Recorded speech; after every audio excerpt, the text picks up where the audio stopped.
بسم اللہ الرحمن الرحیم، السلام علیکم۔ پچھلی ویڈیو میں ہم نے بچوں میں بار بار دست آنے کی وجوہات پر بات کی تھی، اس کے کازز، اس کے ایٹیالوجی فیکٹر پر بات کی تھی۔ آج ہم بچوں میں بار بار دست آنے کی جو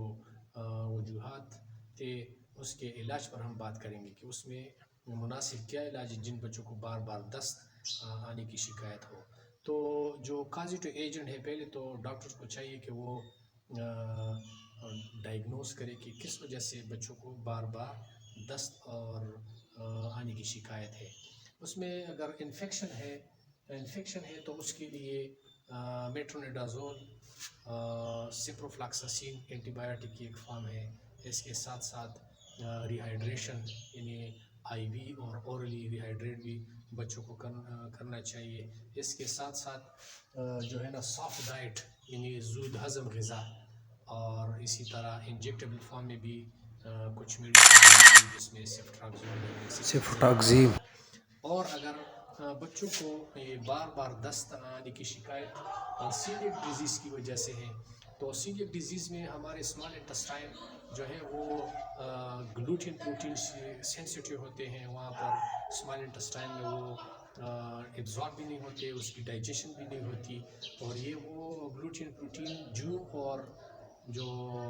گندم ہے اس سے ویٹ ہے اس سے بننے والی اشیاء میں زیادہ تر ہوتے ہیں۔ تو ایوائڈ کنزمپشن آف ویٹ یعنی گندم اور گندم سے بنی اشیاء، جو اور جو سے بنی اشیاء، ڈیری فوڈز جتنے بھی ہیں اس سے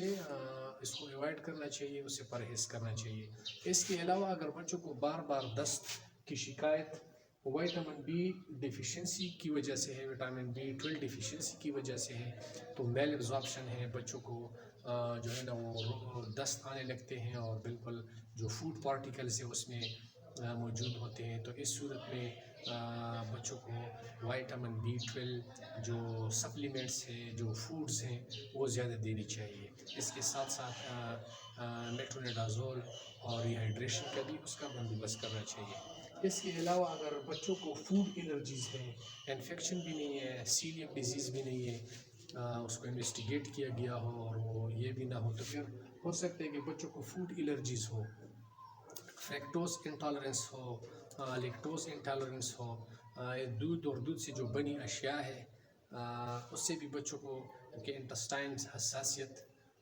کی وجہ سے بچوں کو بار بار دست آنے لگتے ہیں، تو اس سے بھی ایوائڈ کرنا چاہیے۔ وہ غذائیں جو بچوں کے انٹسٹائن کو اریٹیٹ کریں، بچوں کے انٹسٹائن میں بار بار دست آنے کے وجہ بنے، اس سے ایوائڈ کرنا چاہیے۔ اس کے علاوہ اگر بچوں کو فنکشنل گیسٹرو انٹسٹائنل ڈس آرڈر ہے تو فنکشنل گیسٹرو انٹسٹائنل ڈس آرڈر میں اس کا کاز تو ان نون ہے، البتہ اس صورت میں ڈاکٹرز ٹرائی بیوٹین میلیٹ مارکیٹ میں ڈیبریڈیٹ کے نام سے سیرپ اویلیبل ہے، اس کو 2 سے 3 ماہ تک TID صبح دوپہر شام دینا پڑتا ہے۔ اس کے علاوہ انفلیمیٹری باول ڈیزیز السریٹو کولائٹس ہے، اس میں جو اسمال انٹسٹائن ہے اس میں انفلیمیشن ہوتی ہے، اس میں سوزش ہوتی ہے، پیٹ میں درد بھی ہوتا ہے، بچہ جو ہے نا کنفیوز بھی ہوتا ہے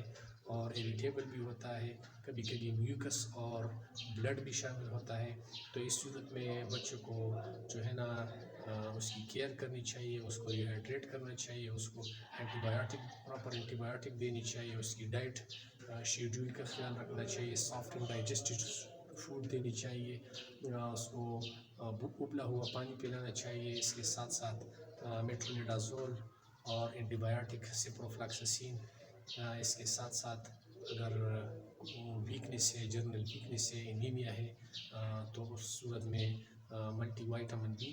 اس صورت میں دیے جا سکتے ہیں۔ اس کے ساتھ ساتھ کچھ ایسی میڈیسن ہے جو ہومیوپیتھک میں بڑے کارآمد ہیں، بڑی مفید ہیں، بڑے افیکٹو ہیں، وہ میڈیسن بھی ہم آج